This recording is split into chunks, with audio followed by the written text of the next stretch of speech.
Salvador Perez, Vinny Pasquantino, and the rest of the Royals attempt to make the postseason for the second season in a row. And you can hear all the action on 93.7 The Ticket and theticketfm.com. Your home for Kansas City Royals baseball.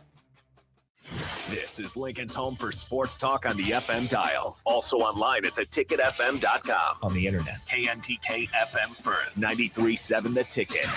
We interrupt this commercial break for an important story. There once was a man from Nebraska who went searching for food in Alaska. When his stomach was rumbling while laying in bed, he could think of only one option, Führer's cheese spread. So he left it once and drove day and night to return back home for cheese spread delight. Now his stomach is full and the voice in his head tells him no more vacations without Führer's cheese spread. Find yours today at most local grocers. Wall to Wall Wine and Spirits is your place in North Lincoln to go for all your needs in wine, spirits, and beer. They also have a large variety of cigars in their walk-in humidor, and they have a top-notch walk-in temperature-controlled high-end wine room. Plus, you can enjoy free samples from their tasting bar. There's only one place to go for all your needs for spirits and cigars. That's Wall to Wall Wine and Spirits on North 27th Street in Lincoln.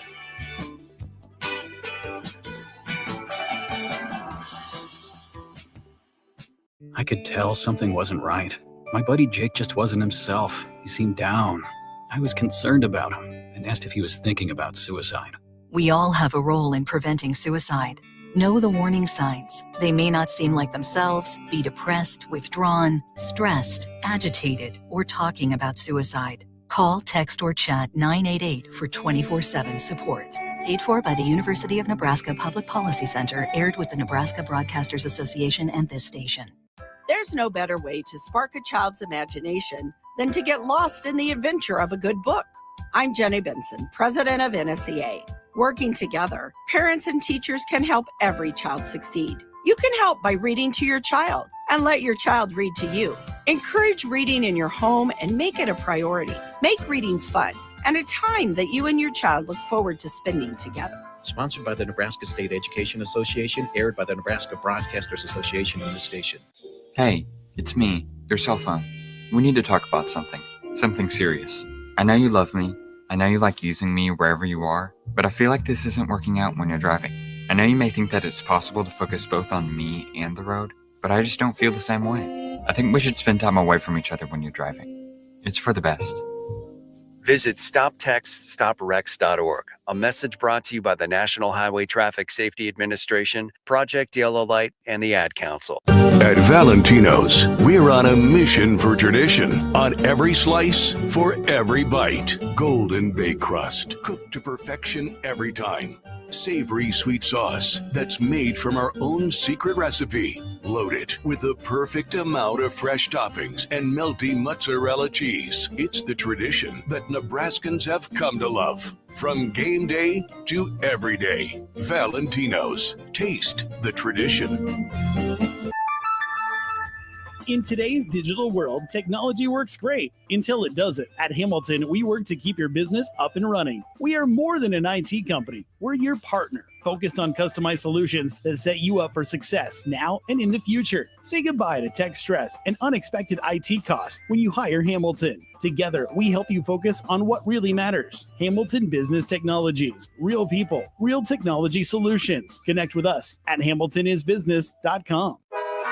Live from the heart of Lincoln, America, welcome to Ticket Weeknights on 93.7 The Ticket and theticketfm.com.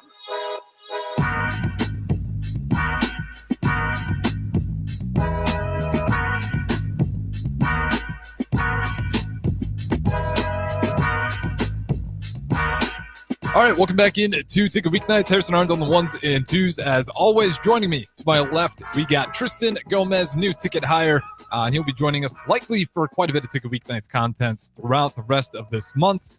But if you guys want to join in, 402-464-5685, Facebook, YouTube, X, Al, Channel 961. You can put a face to the voice, and we'll get to know Tristan a little bit here since he was on previously with a guy who's now gone, Jackson Kleinschmidt. But Tristan Gomes, give the background a little bit, who you are, where you're from. Yeah, absolutely. Tristan Gomes from Omaha, Nebraska, born and raised, played college baseball 2 years at Cal State Fullerton, and then transferred to the University of Portland out in Oregon, where I graduated last May. And And I'll be honest, I had no clue what I wanted to do with my life. And then kind of just saw, ESPN or just a few sports media outlets kind of bashing on athletes quite a bit. And I was like, it'd be nice to talk about athletes in a more positive manner. I know as a student athlete what goes into that, and I just want to bring a more positive light to athletes and the mental game behind them. Yeah, and you're kind of seeing this right now. Like Stephen A. Smith, there's a lot of hate coming his way because they thought he was just way too negative, way too frequently. And I'm not going to sit here and argue whether they're right or wrong, but they're going to be negative all the time. You're going to lose people's faith a little bit. With your playing Division 1 baseball, when did it kind of click to you for the media? Did you ever think about it when you were playing, or was it purely after? Not too much while I was playing. It was probably a little easier for me playing for a mid-major school, so it didn't have all the spotlight. Wasn't an SEC school or anything like that. But just going into it, I think it was once I was done and just watching the College World Series or watching college football especially is where the media just bashes on these 18 to 22 year olds all the time, and it's like, all right, and did you have your whole life figured out at 18 to 22? And imagine just being at your desk at work, and anytime you mess up, you just have everyone on Twitter and Instagram just in the comments just telling you that you're terrible at your job and things like that. So it was kind of after I graduated that I kind of understood it or just saw it a little bit more and just thought, all right, these guys are going through a lot. You're going through school. You're still trying to maintain a social life. And your most important thing is you're trying to perform out on the field. So I think just noticing that, I was like, all right, we got to cut these guys some slack and give them some grace. Do you think the NIL part is really hurting that at the same time, though? Because this is where you fall into the debate of, well, now they're paid. They're basically professionals. And if they're not out there doing what we're paying them to do, they deserve the criticism. Yeah, I totally understand that side of it. But also you have to think is, back in the day, these people weren't getting paid. They're still just 18 to 22-year-olds. And so it's hard to say, well, he's getting paid, he needed to do his job. When also you have to be like, all right, well, this is the first time a lot of these athletes are away from home, or they're on a new team, or they're just still trying to learn. And so I think it did get to a point where, it is almost like a full-time job, especially with college football. And once you get into fall camp and everything, it's just nonstop, go, go, go. And so I think them getting paid was almost necessary. Like, all right, these guys do need some sort of income. It is great that they get their school paid for, but they don't have the time to work. They don't have the time to do that. So I think that's where it started. And like you said, when it became more professional, I think is when there are athletes making millions and millions of dollars at 19 years old. The other part of that too is I agree with you. I just like playing devil's advocate. I think there is this, people see it and they just assume every athlete's walking out with six figures or millions of dollars. It's like the best of the best. Yeah. But when you really cut to it, we can talk about the football team, but I've worked with a lot of the athletes here. They're not flexing their money, pulling up in Lambos. Like most of the athletes aren't getting the money that they're accused of getting all the time. Like Dylan Raiola definitely probably got some money. Emma Johnson probably got a decent amount of money. A lot of the football players, if they're starting and they're getting, a key player, obviously they're going to get a lot of money, but, I'm not even sure how much, the bottom of the bench gets, when you get there. And I'm sure they're getting some, but, to my point, it's not all these athletes are running around with crazy checks. That being said, the house settlement, I haven't gotten your opinion on this yet. But the house settlement, what is it? 20.5 million cap, I think, every year. Where do you fall on that? Like, do you think this house settlement is actually going to tamper down on all the negative things, the poaching, the just outpaying other players, trying to pull them away? One of the reasons we got rid of the spring game, quote unquote, was we don't want to put good tape out there. And then a school with more NIL money swoops in at the last minute.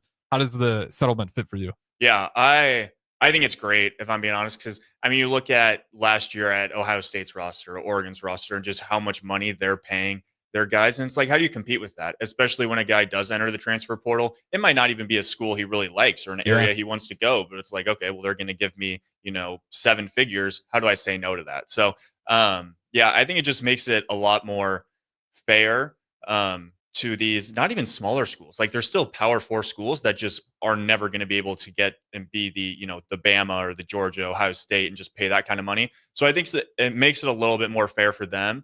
And I think just in the future, it's beneficial for a school like Nebraska that does have the money. They don't have the Ohio State money or the Oregon money, but they have the money to bring in guys and have the facilities and the coaching and all of that. And so I think it just gives them more of an advantage or evens the playing field for schools like Nebraska, or you could say Washington, for example. Those schools that do have money that can recruit guys and develop them, but they don't have to offer them $12 million. Yeah, I wonder. We always think about it in football as well, and I agree with it. We're going to see some kinks in it as we're going through it, as it's still pretty new. And there's the other parts of this question. But the one thing I was wondering with the last show, you look at Iowa and Penn State wrestling, they're just not nailing recruits like everybody expected. And, that cap goes across the entire athletic program. So, Penn State football's pretty important for them to make a lot of money. Iowa football's pretty important for them to make a lot of money. So I do wonder if it's affecting other sports as well, where they can't just go outright and grab the best wrestlers. Cause you get, one wrestler, you pay him a bunch of money. It's pretty easy. You get Ridge Levitt and Terrell Taylor. You got two champions right there for your university. And I do wonder if Penn State and Iowa don't have as much wrestling funds anymore because of it, or none of it really matters, which is the latter parts of this question I want to ask. Do we really get rid of the bagman, the quote unquote money under the table? Because this is where I always lean, right? Before NIL, it was the bagman. Yeah. During NIL, they became like the deputy, and there was no limits on what they could do. And now with the House Settlement, they have to go back to NIL, but it has to be real checks on it. Yeah. I think with the cap, it has to be a lot more regulated. I think they're going to have to do a better job of that. Cause like you said, it's just like the bagman is, Tennessee was giving, guys thousands of dollars in a McDonald's bag. And so I think that was something they didn't crack down enough. And then they did, they started NIL, they let players get paid, but then that got out of hand. And so I think with this House settlement, they really have to just dive back and be like, all right, we have to, make some rules and we have to be able to enforce them. Because right now with NIL, I think that first it was just like, all right, yeah, let's get these players paid. Then I don't think many people thought when they decided on this that, oh, we're going to have, Michigan's new quarterback get $12 million to go as a freshman. Yeah. Do you remember, this is how I thought NIL was going to go? And there's a very innocent chapter. Remember Dakotas Crawford doing the AC, local AC? Yeah. I think that's what most people thought NIL was going to be. Yeah. And I'm good friends with Max Anderson and Bryce Matthews, and they had a commercial for LNK Airport. Yeah. And so they had something like that. I was like, all right, that's cool. Like they got to do a little commercial and they got to do this. I didn't expect it to just be, all right, this booster really wants this quarterback, so he's going to pay him $2 million. Like he doesn't really have to do anything besides show up on campus. So, and I also thought of it as a baseball player. It's just like, all right, how about, it'd be cool if I can somehow get 200 extra bucks a month or something like that. And then you see these, 5-star quarterbacks getting millions. And so I think with the House settlement, I think there are going to be a lot more rules enforced. I hope there are, just so it doesn't, continue to get out of hand either way. Well, they got the College Sports Commission for NIL, which is a great idea because, again, with the money that they were thinking was going to happen just got ridiculous. You'd have somebody with a small business that's maybe bringing in like $10,000 a month, but they have a huge investment with a ton of money that's not attached to the business at all. And it's like, well, we'll give Dylan Raiola sponsoring this business. We're going to give him $1 million. It's like you bring in 10,000. That's not a real business deal. You're never making money on that. Yeah. So, and again, that's where that Sports College Commission, anything over 600 NIL has to get investigated. Yeah. Which is going to help out a lot. You're not going to have these ridiculous deals. It has to a degree, make sense of an actual business deal, not just you throwing a bunch of money at a player to convince him to go to your school. We'll see how it works out. I'm optimistic. I do just think people find ways around the rules, but I will say it's much better. Other college football news, Pac-12 at Texas State. Yes. It is the state conference outside of Gonzaga. Only team in there as well that doesn't have a basketball or a football school program. What do you think of the new Pac-12 and just their level of relevancy going forward?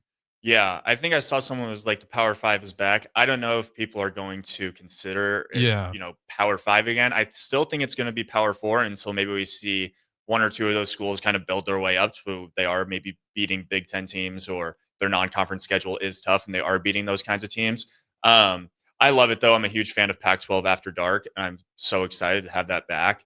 I'll be honest, it's tough because you just think of the old Pac-12 and what it could have been if it just stuck around, especially like the College World Series. You had Arizona, UCLA, Oregon State. Yeah. So you had three teams that were Pac-12 schools, and then it's just not even a thing anymore. So I'm excited to bring it back, and I think it'll be competitive. It's a little odd. I just saw something that was like, oh, it's crazy that Texas State is in the Pac-12, and then Cal's in the ACC. And it's just like the conferences and the regions really don't mean anything anymore.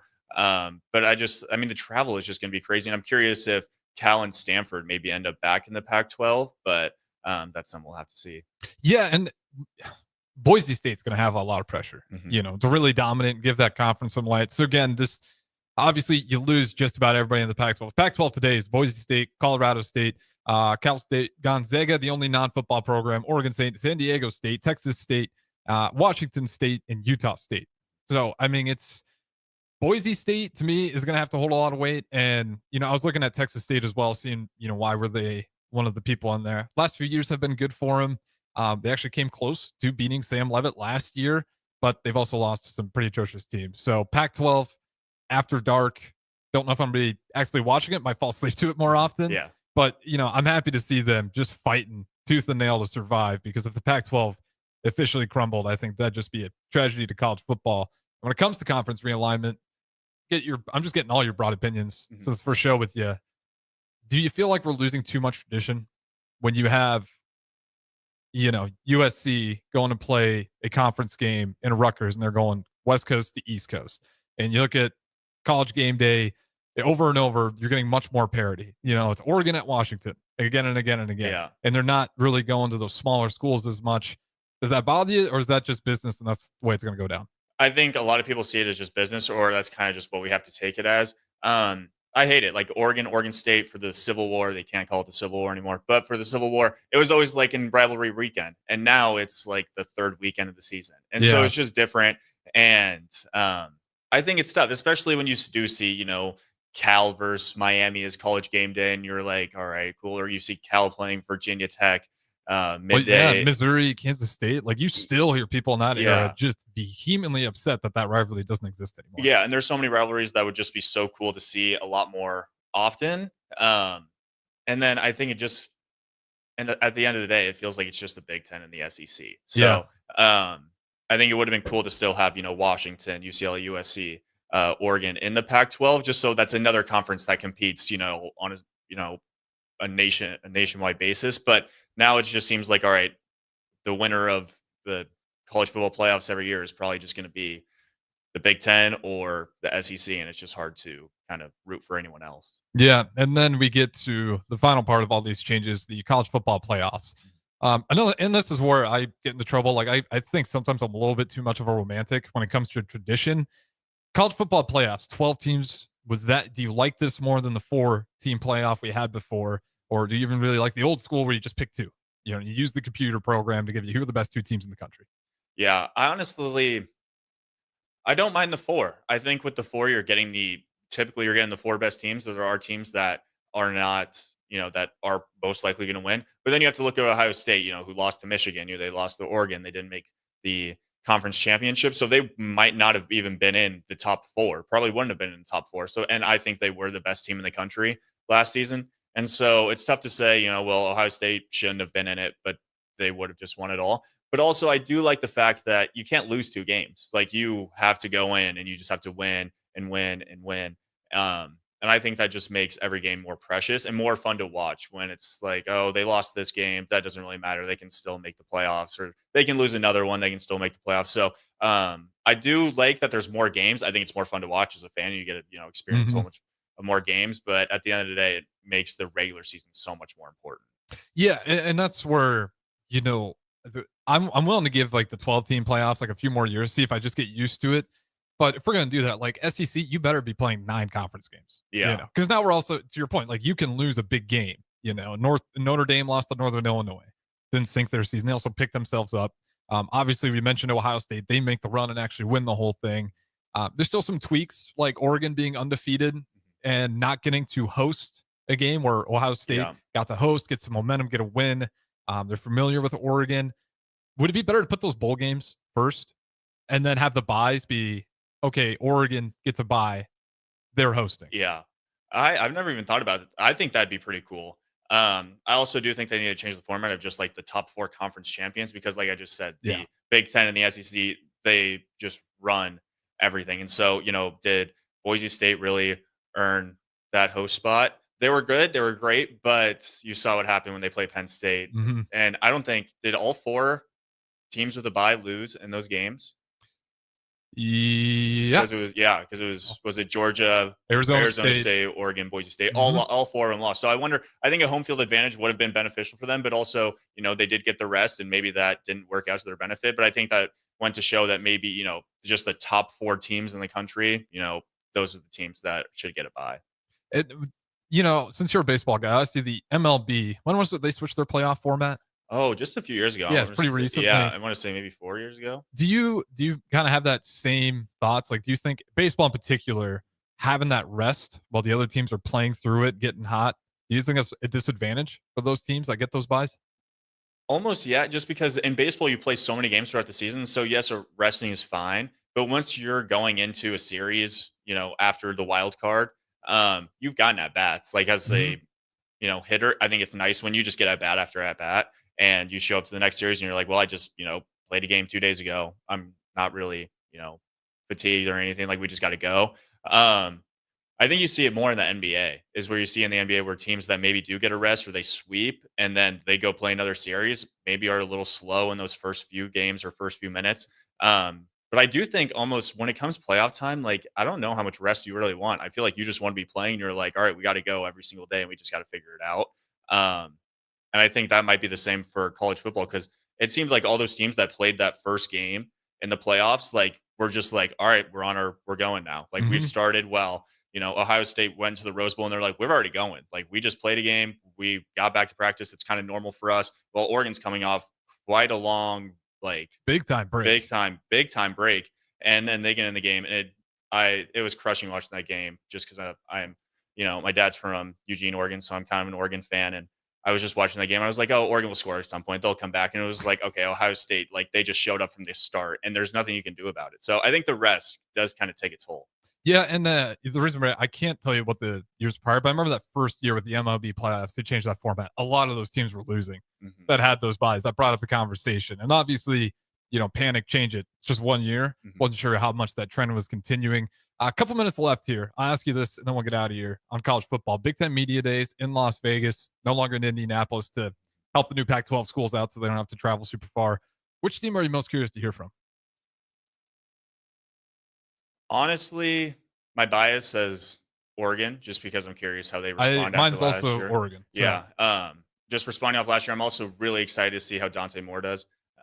He's filling in for Dylan Gabriel, who filled in for Bo Nix. And so it's like he's got some tough guys that he's got to follow. And they've been, I actually heard DeMore and I talk about how they've just kind of been quiet. Like, you haven't really heard from them much. So I'm curious to see where they're at. And then Nebraska, as always, because it seems like every year some people start drinking the Kool-Aid, like, oh, we're going to be 11-1 and, we're making the playoffs. But it's like, I just want to see kind of the vibe around this year, because I think in the past it's been so much hype leading up to the season, where this year it almost seems like we know what we have to do, but we're not going to tell you we're going to be the greatest. We're just going to go and show you. So I'm hoping that's the case. Nebraska and Oregon feel similar in that sense. Yeah, 100%. It's like no one is going to give a damn what we say here. Like, it's just going to come down to when the season starts. Yes. And, Dante Moore, how optimistic are you on him? Because again, like Lanning's made moves to go get himself a good quarterback.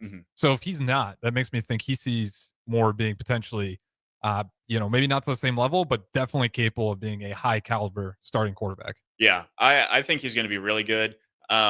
I don't think you transfer from, because at UCLA, he was at UCLA his freshman year. I think he probably would have started his sophomore year, but he decided, all right, I'm going to go be a backup for a year. And so I think just learning under Dylan Gabriel, and I think he's just, eager to get his time, get his shot.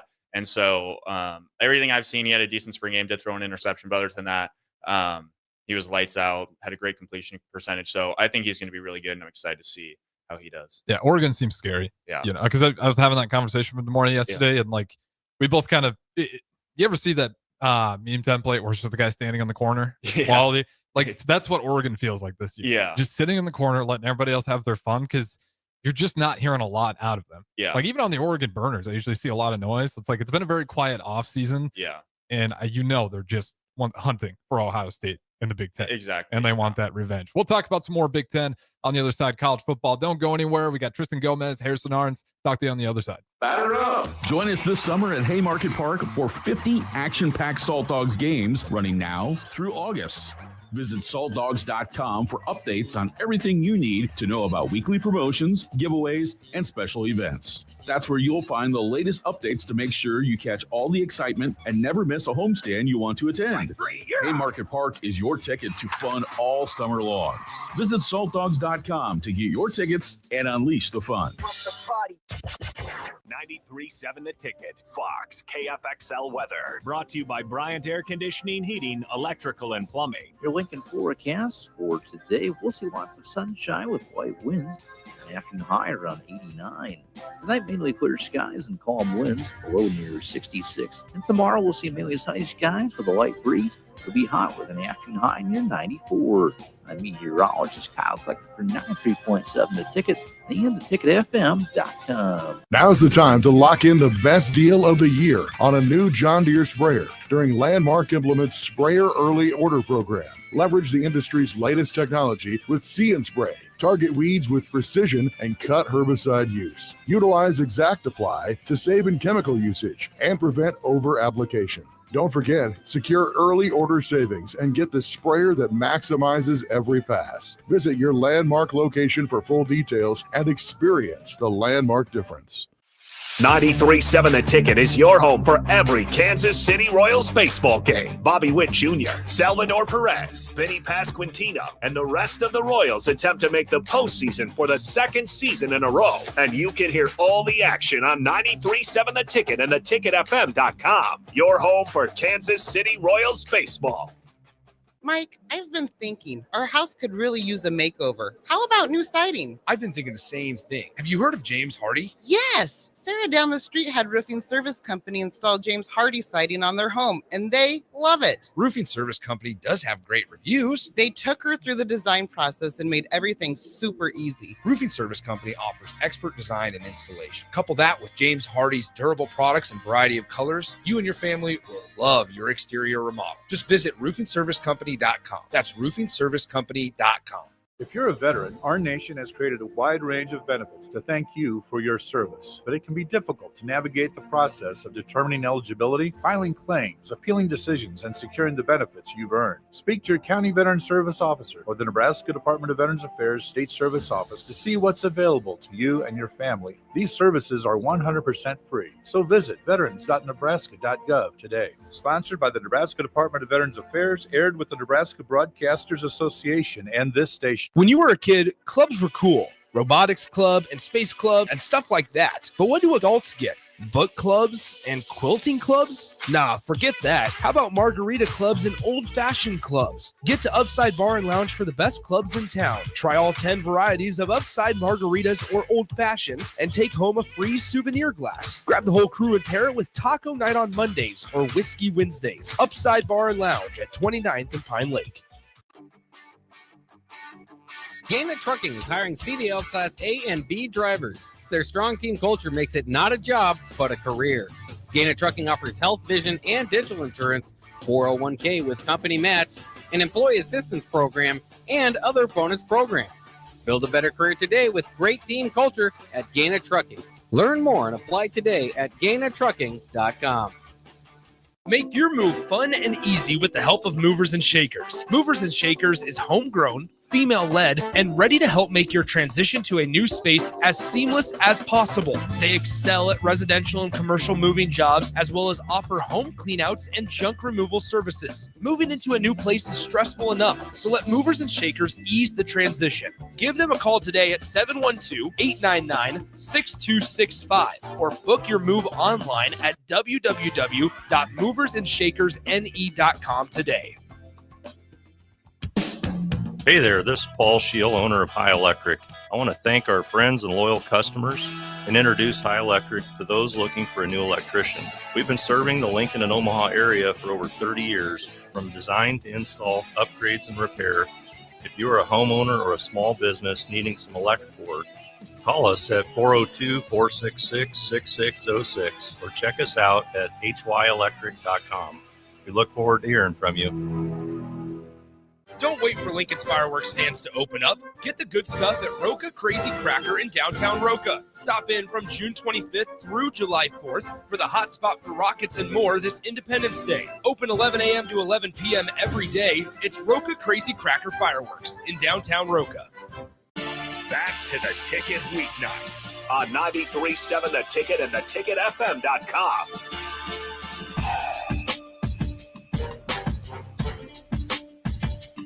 All right, welcome back in. Ticket Weeknights. Harrison Arens, Tristan Gomez, 402-464-5685. You guys can join in as we're talking college football here. Talk a little bit about the big media days. We talked about Oregon.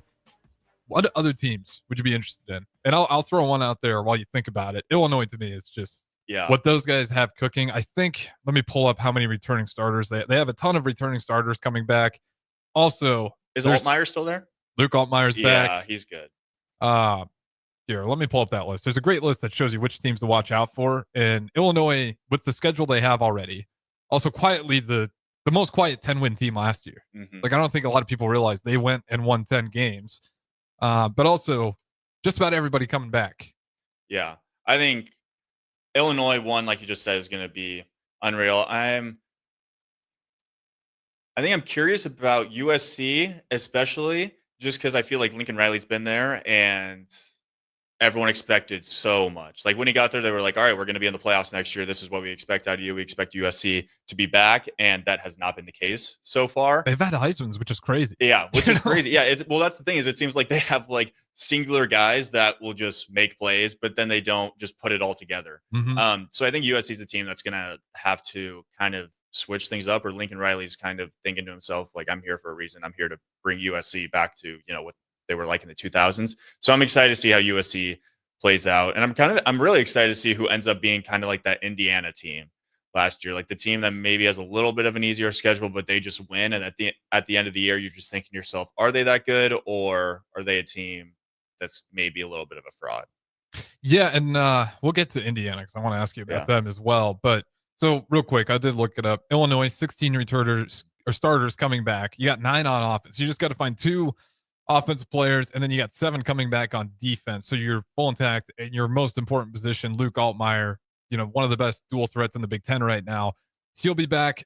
You feel pretty good. And when you take a peek at their schedule, I mean, this is why they were on my radar before I even realized they had how many guys coming back. You tell me, loss. Otherwise, I'm just going to assume it's a win if you stay silent. If you say loss, then we'll stop. Western Illinois, Duke, who is that? Western Michigan Broncos. Then they have Indiana, USC, Purdue. They host Ohio State at home. I think that actually might be a really good game. I'm going to go with a loss. I think Ohio State's going to be crazy good again. Okay. But it could set up so it'd be 1, 2, 3, 4, 5, 6. They could be 6-0 possibly heading. And if that's a loss, all right, 1 loss there. On the road, Washington. I think that's a win. Hosting Rutgers. Hosting Maryland, on the road versus Wisconsin, hosting Northwestern. Is that a 1 loss? Yeah, and they're at Ohio State or hosting Ohio State? They're hosting Ohio State. Wow, they could go undefeated if they somehow pull something crazy out that game. That's and yeah, like I said, like last year, solid team. Now they got exposed in a few games. So what if you want to put some water on it? Last year they did lose to Oregon 9-38. When Oregon, but they also beat Michigan the week before 21-7 pretty convincingly. They lost the game to Minnesota, and they pretty much dominated on the way out. I know that Minnesota and Oregon kind of late in the season were the shockers because, only 3 losses. You get 2 back-to-back right there. But nonetheless, watch out for them. And then another team that I'm curious about is Wisconsin. How many guys do they have come back? So they only got 9 starters coming back. I'm not sure right now who they're thinking for their quarterback, but last year was pretty miserable for him. Where are you at on Luke Fickell? Oh, here's the thing with some college coaches is sometimes I think they have a really good situation at some places. So he had a great situation at Cincinnati and was kind of set up there. And, but I think sometimes coaches as well as the players kind of chase the money, or they just think the grass is always greener on the other side. And I think Wisconsin is kind of just one of those programs that can be really good. But just with how NIL has been playing out and where the money is going elsewhere in college football, I think it's hard for them to compete.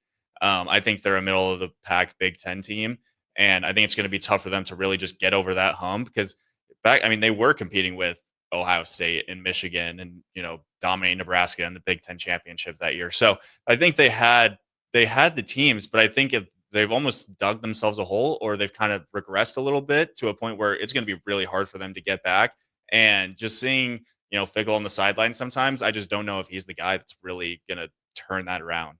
Yeah, it's for him. It's interesting because I actually wanted Luke Fickle as the head coach, or Leipold out of Kansas. Yeah. And then we got Matt Rule, and I was like, well, we'll give it a shot. Yeah. It's working out pretty well, at least I think, because Wisconsin didn't make a bowl game last year either, right? No. Yeah, so they didn't. And we're going to go through their schedule now because I Yeah. actually feel bad for Wisconsin. This is going to be brutal. I think it might be back-to-back 2 years in a row. Do they play Bama again? Yeah. Oh. They got that done. So, we'll give them their wins. Should be wins. Miami, Ohio at home. Middle Tennessee at home, obviously.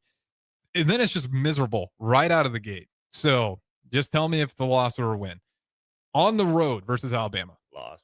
Okay. At home, Maryland. Win. On the road, Michigan. Loss. At home, Iowa.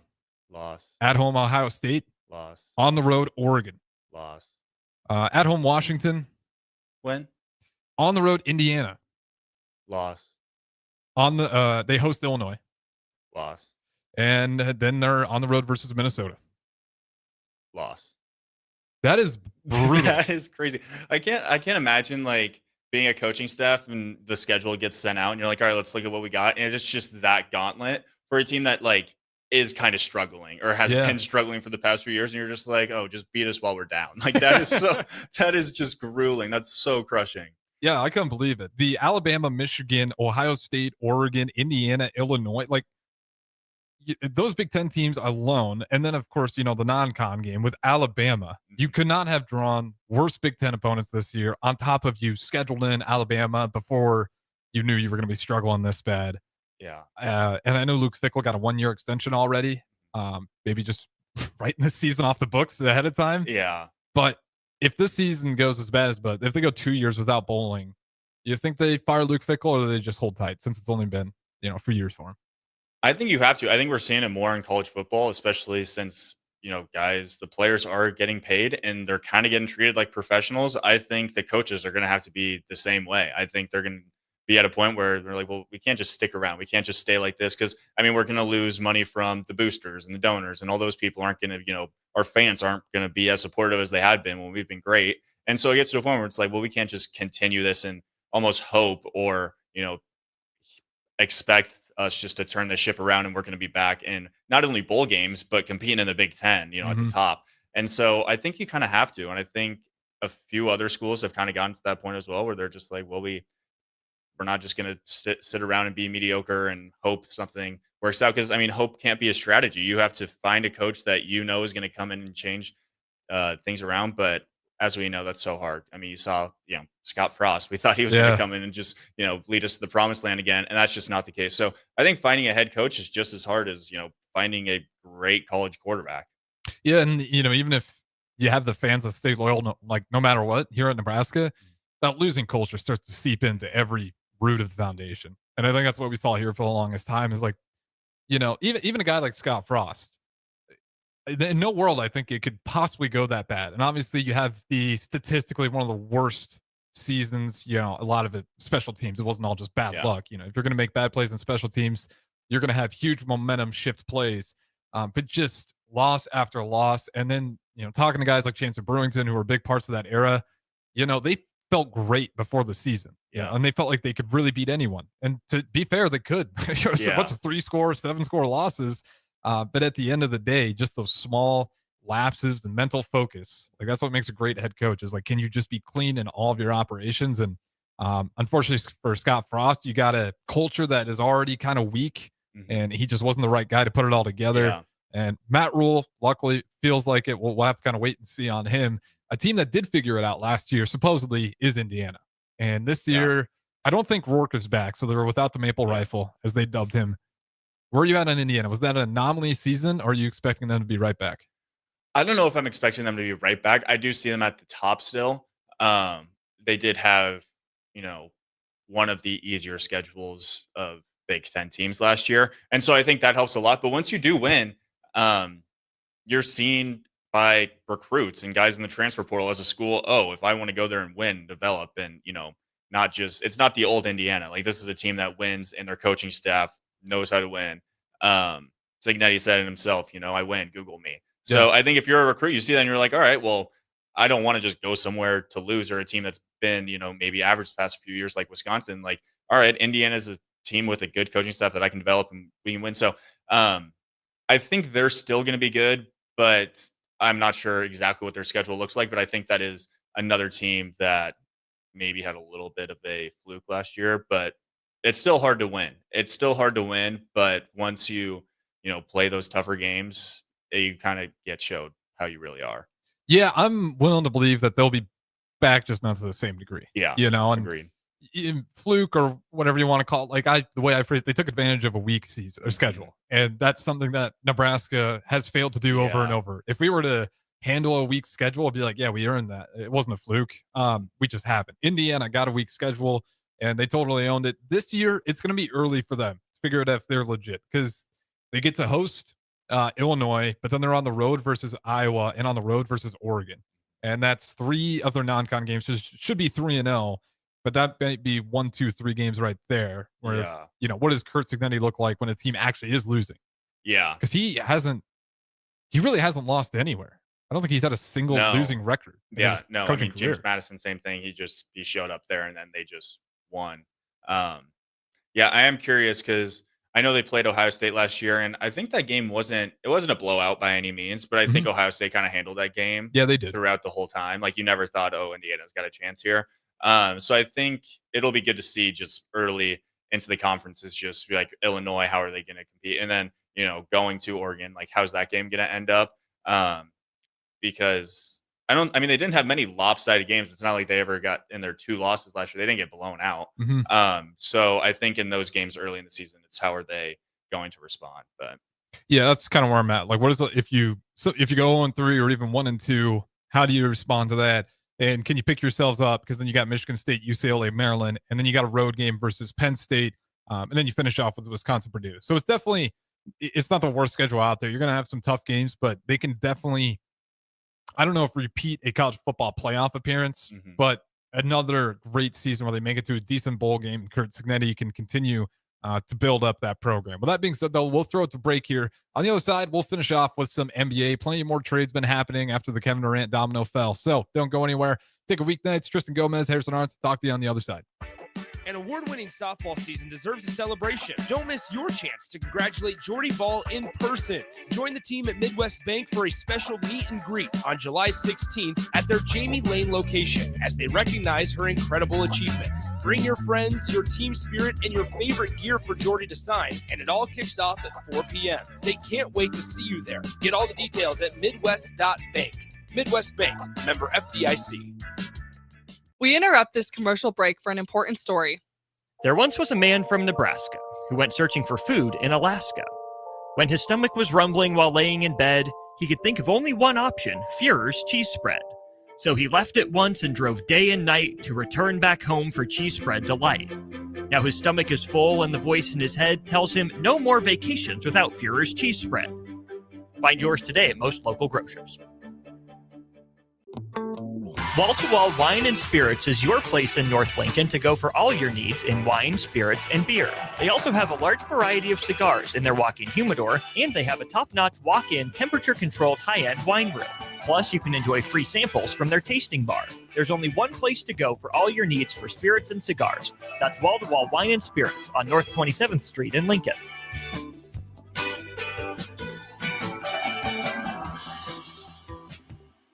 When you were a kid, clubs were cool. Robotics club and space club and stuff like that. But what do adults get? Book clubs and quilting clubs? Nah, forget that. How about margarita clubs and old-fashioned clubs? Get to Upside Bar and Lounge for the best clubs in town. Try all 10 varieties of Upside margaritas or old fashions and take home a free souvenir glass. Grab the whole crew and pair it with taco night on Mondays or whiskey Wednesdays. Upside Bar and Lounge at 29th and Pine Lake. Are you looking for an exciting new way to put your skills to work?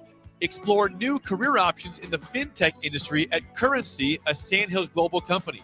We offer full-time positions in financial sales, compliance, operations, and other fields. We also offer a 4.5-day work week, an attractive benefits package, and opportunities for advancement.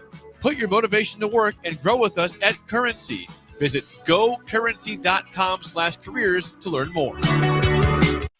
93.7 The Ticket is your home for every Kansas City Royals baseball game. Bobby Witt Jr., Salvador Perez, Vinny Pasquantino, and the rest of the Royals attempt to make the postseason for the second season in a row. And you can hear all the action on 93.7 The Ticket and theticketfm.com. Your home for Kansas City Royals baseball. Make your move fun and easy with the help of Movers and Shakers. Movers and Shakers is homegrown, female-led, and ready to help make your transition to a new space as seamless as possible. They excel at residential and commercial moving jobs, as well as offer home cleanouts and junk removal services. Moving into a new place is stressful enough, so let Movers and Shakers ease the transition. Give them a call today at 712-899-6265 or book your move online at www.moversandShakersNE.com today. Hi, I'm Asher on summer break and about to start second grade. Thanks to awesome people like you who picked Aloe Fiber. They donated $193,000 to schools like mine. This summer, I'm using my fast internet to keep learning, and I can't wait to tell my teacher everything I discovered. So if you're a grown-up picking internet, choose Aloe, because Aloe chooses us, our schools, our town, and our future. Go to aloefiber.com to learn more. 93.7 The Ticket, Fox, KFXL weather. Brought to you by Bryant Air Conditioning, Heating, Electrical, and Plumbing. Your Lincoln forecast for today, we'll see lots of sunshine with light winds. An afternoon high around 89. Tonight, mainly clear skies and calm winds, low near 66. And tomorrow, we'll see mainly sunny skies with a light breeze. It'll be hot with an afternoon high near 94. I'm meteorologist Kyle Collector for 93.7 The Ticket and theticketfm.com. Don't wait for Lincoln's fireworks stands to open up. Get the good stuff at Roca Crazy Cracker in downtown Roca. Stop in from June 25th through July 4th for the hot spot for rockets and more this Independence Day. Open 11 a.m. to 11 p.m. every day. It's Roca Crazy Cracker Fireworks in downtown Roca. If you're a veteran, our nation has created a wide range of benefits to thank you for your service, but it can be difficult to navigate the process of determining eligibility, filing claims, appealing decisions, and securing the benefits you've earned. Speak to your county veteran service officer or the Nebraska Department of Veterans Affairs State Service Office to see what's available to you and your family. These services are 100% free, so visit veterans.nebraska.gov today. Sponsored by the Nebraska Department of Veterans Affairs, aired with the Nebraska Broadcasters Association and this station. Back to The Ticket weeknights on 93.7 The Ticket and theticketfm.com.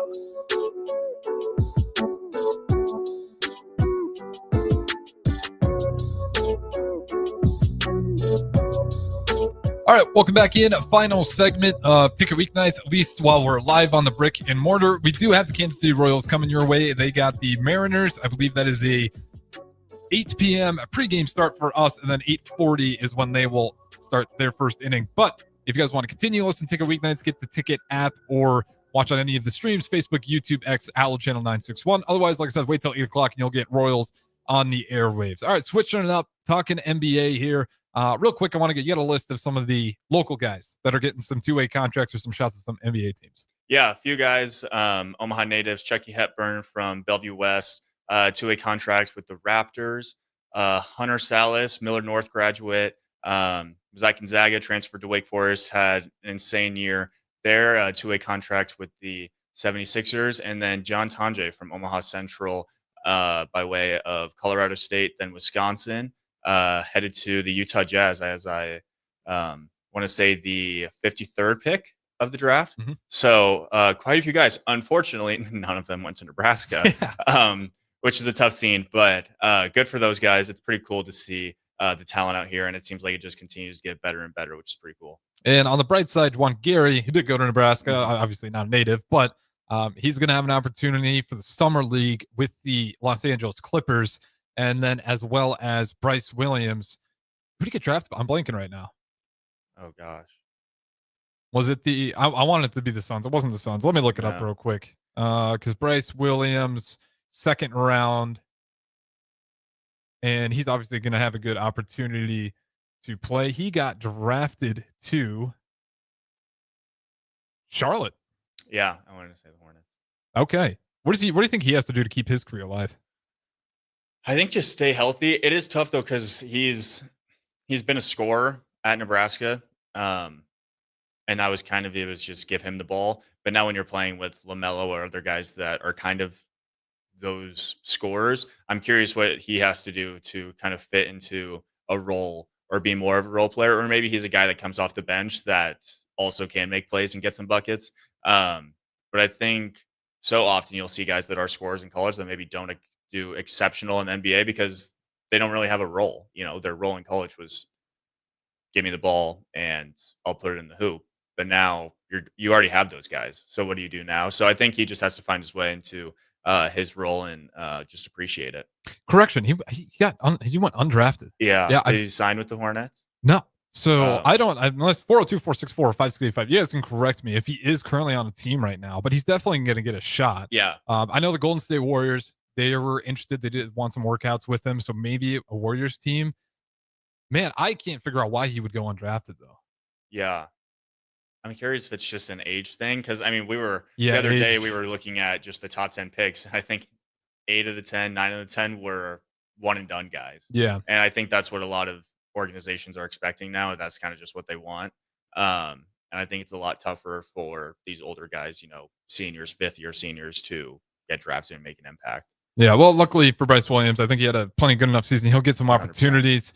And then I've said Juwan Geary as well. But back to some of the other trades that were happening.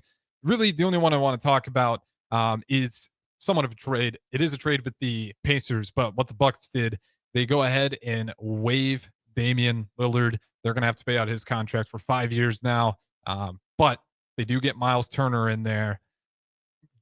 I'm curious about how that's going to shake out. Giannis Antetokounmpo not happy at all, apparently, about Damian Lillard leaving, and he's kind of flirted at the idea of maybe wanting out of Milwaukee. But you bring in Miles Turner, who I like Miles Turner, really poor in the playoffs. Like guys were outperforming him pretty consistently, so I think that's why they made the move. You're going to have to pay a lot on his contract.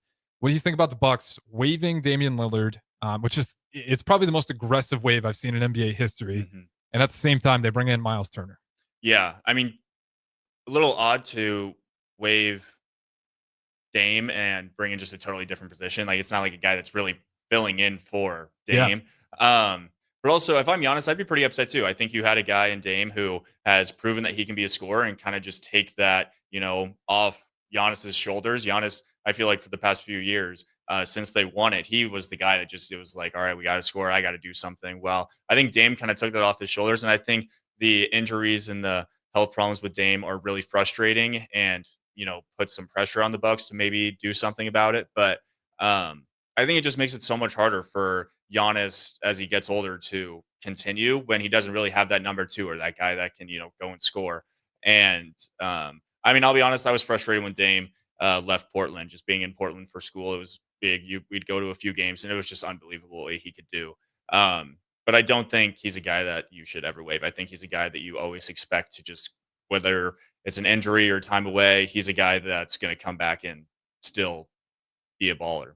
Yeah, and that's where, again, like I'm too much of a romantic about it. I just hate how you do that to a guy. Mm-hmm. Like that's how Damian Lillard's career is like kind of winding down. He's 35 years old right now, and what he did at Portland. It's one of my favorite NBA posters I have at home is OKC. Can't remember which game it was where he hits it over Paul George and the most ridiculous buzzer beater outside of, maybe the Kawhi Leonard roll around the rim 7 times. Mm-hmm. But the loyalty he showed to the Portland Trailblazers was unreal. And he stuck with those guys for so long that I couldn't even blame him when he left for Milwaukee. Yeah. But then just for this stint in Milwaukee to go as bad as it did, and now he's just getting waived, and they're willing to take on, again, they're extending what was 2 years left. Now it's 5.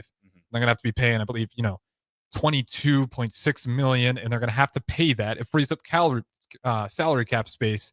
But now they also bring in Miles Turner. Mm-hmm. And if you put those two guys together, that's $50 million right there between those two players. Yeah. You waived him, still got to pay it, and allowed you to bring Miles Turner in there, but you got to pay him. That's an insane amount of money. I don't know how it's going to work out. Wrapping up here, Mavericks, how good are they going to be? You get Cooper Flag, you got Anthony Davis, you got Kyrie Irving, Klay Thompson. Even guys like Derek Lively, really good role players.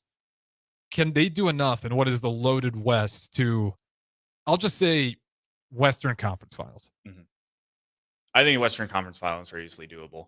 But then again, I think it's not going to be what Cooper Flagg does that dictates that. It's going to be if Kyrie and AD can stay healthy. But if they can stay healthy and they bring Cooper Flagg in and Cooper Flagg performs like, we saw him at the Team USA tryouts, and he's, doing that in the NBA against NBA caliber talent, then I think the Mavs have the potential to maybe even make it to the championship, maybe even win it all. It all just depends on Kyrie and AD staying healthy, because I think Cooper Flagg is going to be unbelievable. Yeah, he's going to be really good. Yeah. I trust him more than I do with the Zion a little bit there, because you're not so worried about, the health issues there. Yeah. Even like Zion's gait was getting talked about, like the way he walks. Cooper Flagg, phenomenal athlete, plays great defense, proven it like year one right out of the bat. I think he's going to be a phenomenal player. Problem is they're just in a loaded West. If they're in the East, I'd say probably Eastern Conference Finals. Yeah.